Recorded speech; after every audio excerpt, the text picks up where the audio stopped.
আসসালামু আলাইকুম। টানা বৃষ্টির পরে খুলনাবাসী একটু রোদের দেখা পেল। এই টানা বৃষ্টিতে অ্যাডিনিয়ামের বেশ কিছু সমস্যা হয়েছে অনেকে বলেছে, ফোন করেছে। তো যে সমস্যাগুলো ফেস করেছি সবাই আমরা, সেই সমস্যা নিয়ে সামান্য কিছু টিপস দিচ্ছি এবং আশা করছি অনেকে উপকার পাবেন। আসলে টানা বৃষ্টিতে গাছের সবথেকে বেশি সমস্যা হয় গাছের পাতা পচা এবং আগা পচে যায় অতিরিক্ত বৃষ্টিতে। এই ক্ষেত্রে আমরা যেটা করতে পারি, গাছের অতিরিক্ত পাতা এবং ফুলগুলো ফেলে দিব এই বৃষ্টির মধ্যে। একটু মায়া করা যাবে না।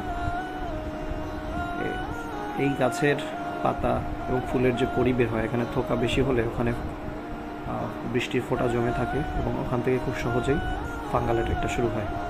একটা সবথেকে কমন সমস্যাই এটা। আর চেষ্টা করবেন গাছে পাতা কম রাখার।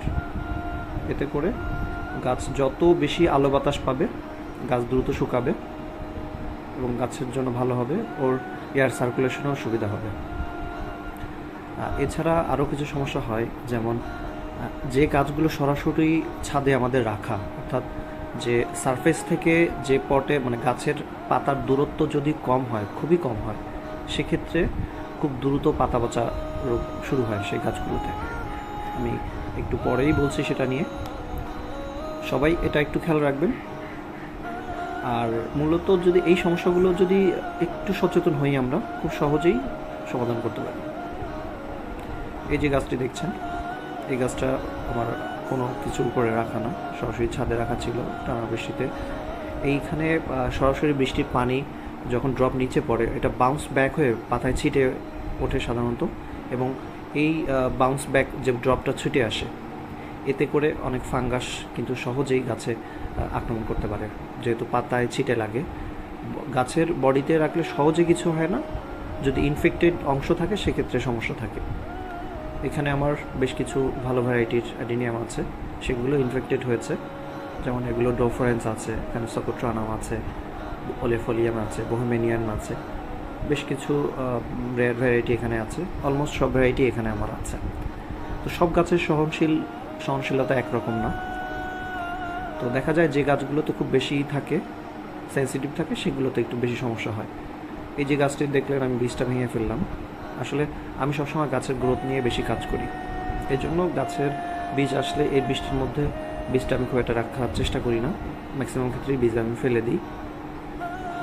তো এই ফাঙ্গাল অ্যাটাকের সংক্রমণ থেকে বাঁচতে বাজারে বেশ কিছু ফাঙ্গিসাইড আছে, সালফার বেস, ম্যানকোজেব বেসন বেস যুক্ত বেশ কিছু ফাঙ্গিসাইড বাজারে পাওয়া যায়। এর মধ্যে রেডোমিল গোল্ড আছে, সাফ আছে, ইউনিসাফ আছে, এরকম বাংলাদেশে ম্যানকোজেব আছে। যে কোনো একটা ব্র্যান্ড ইউজ করলেই হবে।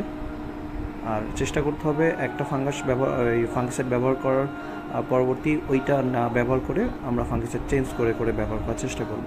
আর অবশ্যই স্প্রে করার সময় গাছের পুরো অংশ, পাতা, কাণ্ড এবং যেখানে রাখা আছে পটসহ পুরো ছাদে চেষ্টা করবেন স্প্রে করতে।